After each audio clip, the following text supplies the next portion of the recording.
오늘 궁금한 종목 Y는 주식회사 플래처 김덕호 대표 함께 하겠습니다. 어서 오세요. 네, 반갑습니다. 네, 대표님 처음으로는 우리 전력기기 이야기부터 나눠보도록 하겠습니다. 포인트 1, 데이터 센터향 전력 쇼티지가 지속되고 있다. 최근 들어서 전력기기 관련주들이 좀 쉬나 싶지만 사실 차트 열고 보면 원체 이제 고가권이 아닐까라는 생각도 드는데 어제 SOFC 관련해서 이슈도 있었고요. 지금 자리 어떤 관점으로 보실까요? 저는 여전히 데이터 센터발 전력 수요 부분들은 계속 장기화될 수밖에 없다라고 판단을 하고 있습니다. 이거는 미국뿐만 아니라 전 세계적으로 마찬가지로 투자를 지금 확대를 할 수밖에 없는 상황이고 중국 역시도 미국의 6분의 1에서 8분의 1 정도 수준까지 못 미치긴 합니다만은 그래도 AI 관련 투자는 어마어마하게 진행을 하고 있죠. 아마 최근에 로봇 산업까지도 좀 확답게 보신다라고 하면은 이 AI를 접목했던 이제 집결체가 결국은 이제 휴머노이드 로봇입니다. 근데 이번에 중국에서 마라톤에 착공했던 이 텐궁이라는 로봇도 마찬가지로 이 재미있는 얘기인데 이런 로봇들이 계속 이제 일반 대중에게 공개가 되고 있다라고 하는 것은 결국 그만큼 어떤 전력 소모들 그리고 데이터 처리 능력 그리고 송수신 이런 인프라 부분의 확충이 계속 확대될 수밖에 없다라고 좀 말씀을 드릴 수 있을 것 같습니다. 전력기기는 계속해서 좀 봐야 되는 섹터인 것 같은데 그렇다면 전력기기 3대장 HD 현대일렉트릭과 효성중공업, LS일렉트릭 차트 열고 보면 효성중공업, HD 현대일렉트릭은 너무 잘 가는데 LS일렉트릭은 좀 많이 내려와 있는 상황이더라고요. 이 3대장 어떻게 평가하세요? 일단 3대장이라고 말씀을 하셨던 것처럼 이제 시총 자체가 굉장히 무겁죠. 그리고 이제 상위 100개, 코스피 상위 100개에 있는 종목이라고 하면은 가장 큰 문제점은 이제 결국 시총이 무겁다 보면 나타나는 문제점이라고 볼 수 있을 것 같습니다. 그러니까 이미 선점을 한 사람도 많고 외국인과 기관이 투자를 이미 선점해 본 부분들이 많다 보니까 어떤 시장의 조정이 나올 때는 이 컨센서스에 맞춰서 비중을 조절할 수밖에 없습니다. 네. 근데 재미있는 사실은 주가가 높기 때문에 무조건 주가가 못 갈 것이다라고 하기보다도 지금 시장의 유동성 대비했을 때 안정적으로 주가의 하방을 다져가고 있다라는 부분을 좀 주목해 보신다라면은 결국은 이 3대장들도 오늘까지는 조금 일시적인 매물이 나온다 하더라도 또 다시 랠리를 이어갈 수 있는 기회가 있기 때문에 성급한 매수보다는 조금 더 지지적 하방을 만들었을 때 그리고 두 번째는 외인 수급이 얼마나 들어왔느냐에 대한 부분들의 통계량을 분석해 보시면은 좋은 매수 타점이 나오지 않을까라고 판단을 하고 있습니다. 이 안에서 탑픽이 있을지도 궁금한데 일단은 어제 SOFC 관련주들도 좀 강하게 튀어 올라가는 모습이었습니다. 블룸에너지 관련해서 이제 간밤에도 블룸에너지가 한 7% 추가 상승 보였던데 SOFC 관련주들은 시세 연속성을 좀 체크해 볼 수 있을까요? 그렇죠. 일단 이 SOFC라는 게 결국 이제 고체 산화 연료전지라고 좀 말씀을 드리는데 이게 이제 수소 에너지를 이제 결국 이제 전환해서 전기 에너지로 발생을 시킨다라는 게 가장 큰 강점입니다. 그래서 사실 이 SOFC가 좀 덜 부각됐던 원인이 뭐냐면 데이터 센터를 착공을 하게 되면서 어떤 열 냉각 처리를 하려고 하다 보니까 이 열 처리 효율에 대한 문제가 굉장히 많이 발생을 했어요. 아시겠습니다만 이걸 이제 가장 빠르게 잡는 방법 중 하나 액침 냉각이 있다더라. 그래서 KN솔이나 GST 같은 기업들이 좀 거론이 되기도 많이 했었는데 오히려 이제 SOFC 같은 경우에는 열과 전기 두 가지를 더 오히려 얻을 수 있다라는 것을 강점으로 쓰자라는 얘기들이 나왔어요. 그래서 사실 우리가 이제 주목을 해봐야 되는 거는 데이터 센터에 너무 이제 집중을 하다 보니까 그만큼 좀 시장에서는 상대적으로 소외가 됐던 것들이 많았었고 그리고 이제 이 SOFC 그러니까 고체 산화 연료전지 같은 경우에는 문제점이 뭐냐면은 이제 가동을 시킬수록 이제 나타나는 이제 산소 이온이 발생을 하게 되면서 균열이 발생하고 이러다 보니까 가동을 하면 할수록 오히려 효율이 떨어진다는 문제점이 있었습니다. 근데 이거를 올해 카이스트에서 이제 10월 달에 제가 이거를 잡았다는 기사를 보았는데 결국은 이 SOFC 관련된 부분의 이슈들이 이제 한선 엔지니어링을 포함해서 미코도 있고 많은 이제 기업들이 이제 슬슬 거론되겠지만은 저는 아직까지는 이제 수주 위주의 중점을 먼저 잡아야 된다라고 보고 있습니다. 그래서 마찬가지로 앞서서 말씀하셨던 이 한선 엔지니어링이 22% 가까이 상승했다라고 하는 것은 이제 호재죠. 그런데 이제 여기서 이제 주목해야 될 거는 이 호재가 연속성으로 이어지기 위한 어떤 기술력 확보가 원천 확보가 되어 있는가. 그러면 저는 한선 엔지니어링의 이제 아무래도 이 시초를 한 번 더 뚫어줬다라고 시작을 해줬다. 우리가 어떻게 보면은 시발점을 마련해줬다라고 좀 말씀을 드린다면은 저는 조금 조정이 나왔을 때 다시 한번 이 종목을 좀 눈여겨볼 수 있는 때가 되지 않을까라고 판단을 하고 있습니다. SK 이터닉스 아니고요. 한선 엔지니어링. 그렇죠. 일단 SK 이터닉스 같은 경우에는 마찬가지로 풍력 산업에 산업이나 신재생 에너지 사업을 좀 많이 영위를 하고 있습니다. 실제로 뭐 제주 풍력 단지도 있고 여러 가지를 운영을 하고 있습니다만은 SOFC 쪽으로 조금 추세를 주목받는 거는 한선에너지의 가능성이 조금 더 크지 않나라고 판단하고 있습니다. 알겠습니다. 전력망 관련해서 그 특별법이 지금 급물살 타고 있다 이런 기사도 많이 나오던데 만약에 문턱을 넘게 된다면 전력기기 쪽으로도 우리 계속해서 관심 가져봐야 되는 거죠. 그렇죠. 일단 이제 한전에서 사실은 이제 에너지 효율을 가장 많이 이제 망실되는 부분이 어디냐라고 물어봤을 때 전설 쪽에서 많이 망실된다고 했는데 그 전설이 어디서 망실되느냐?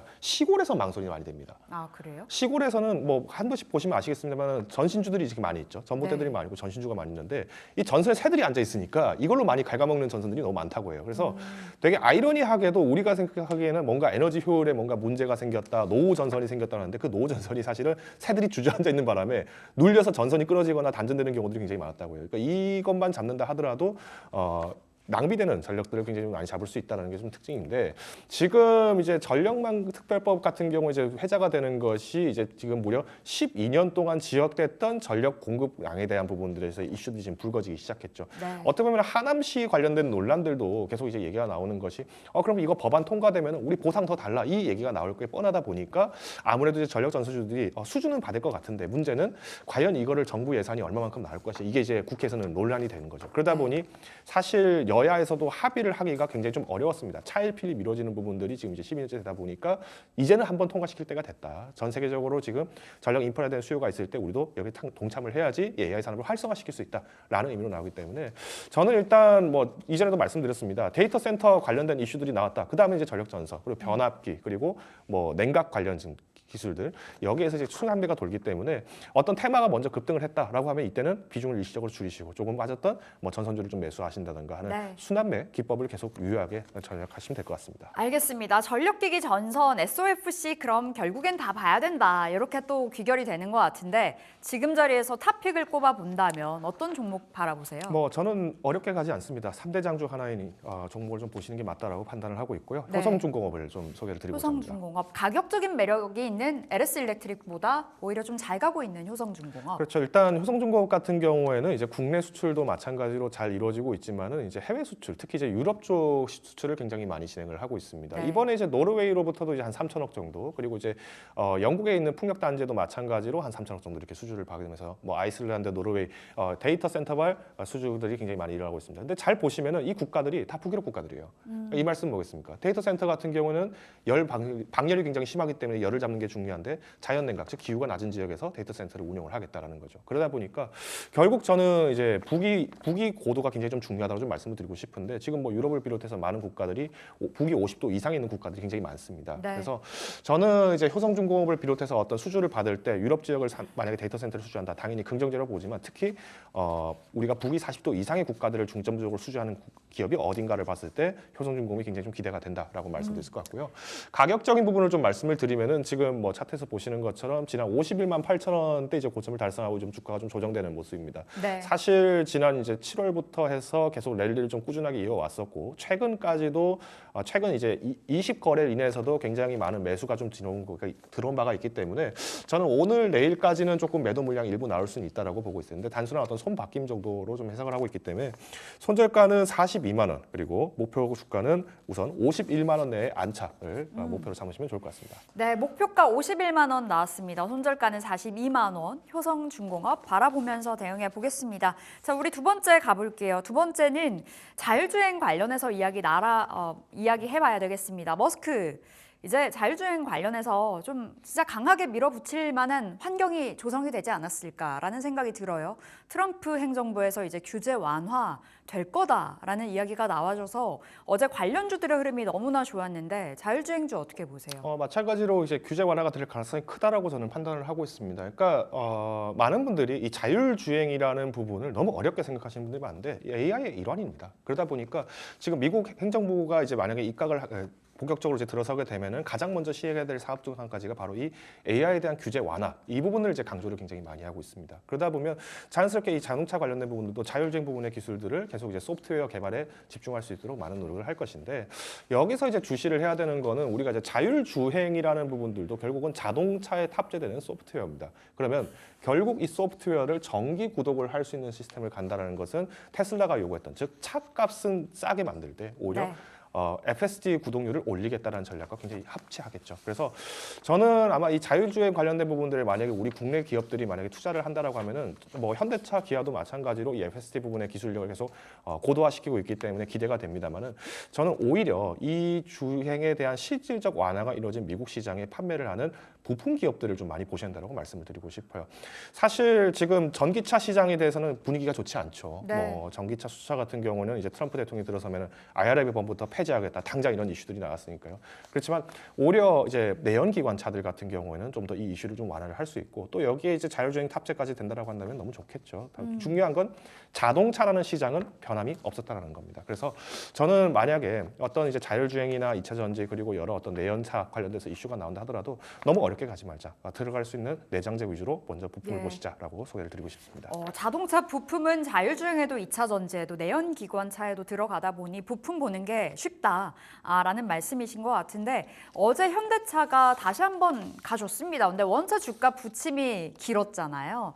뭐 이슈는 그리고 호재성 그 이슈들은 참 많았습니다만 너무 안 갔었고 지금이 21만 원 선인데 현대차는 어떤 관점으로 보세요? 어제 5% 급등 나왔습니다. 일단 현대차 같은 경우에도 뭐 어제 급등이 나왔던 원인은 일종의 삼성전자 효과였겠죠. 그러니까 한국 시장에 대한 어떤 불신들이 굉장히 많았었고 그만큼 이제 단기적 조정이 많이 나오게 되면서 일시적인 PBR 지표가 뭐 계속 배수가 많이 좀 줄어들고 그래서 기술적 매매가 굉장히 많았다고 봅니다. 오히려 이제 주가는 상승을 했지만 프로그램 매매들이 좀 많이 빠졌다라는 거를 뭐 눈치를 채셨을 텐데 이 말씀은 결국 이제 우리가 단기적 조정에 의한 이제 차익 실현이 좀 많이 나왔다고 보시면 될 것 같고요.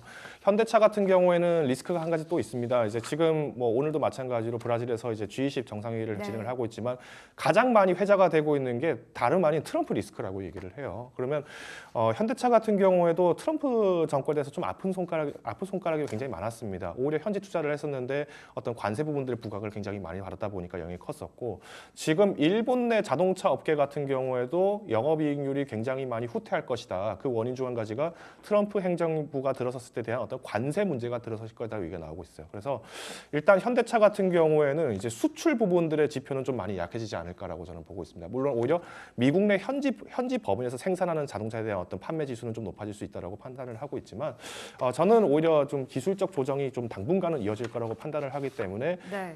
오늘 시장에서 무리하게 비중을 확대하시는 전략보다는 뭐 기존에 보유하셨던 분들 같은 경우는 조금 당분간은 관망세를 유지하시는 게 더 유리할 것 같다라고 말씀을 드리겠습니다. 뭐 지금 자리에서 비중 축소까지는 아니고요. 그렇죠. 현대차는 일단은 관망하자. 조금 더 조정이 나올 수 있다라고 말씀 주셨는데 부품사 그럼 탑픽이겠어요? 그렇죠. 제가 어제 이제 전화 출연 때도 말씀드렸던 서현이화를 한 번 더 강조를 드리고 싶은데요. 결국은 우리가 지금 자율주행 부분이 완화가 됐던 원인들도 이제 트럼프 행정부에 대한 어떤 입각 부분들이 굉장히 부각이 많이 되고 있습니다. 제가 계속 트럼프 리스크를 말씀드리는 원인도 지금 하원과 상원이 모두 지금 공화당으로 구성이 되어 있습니다. 그러다 보니까 역대 강한 정부가 들어설 수 있다라는 것이고 특히 이제 친기업 성향을 갖고 있던 트럼프 정부 입장에서는 미국 내 법인들, 그러니까 미국에 있는 기업들을 중심으로 해서의 어떤 세제 정책들을 많이 발휘할 가능성이 큽니다.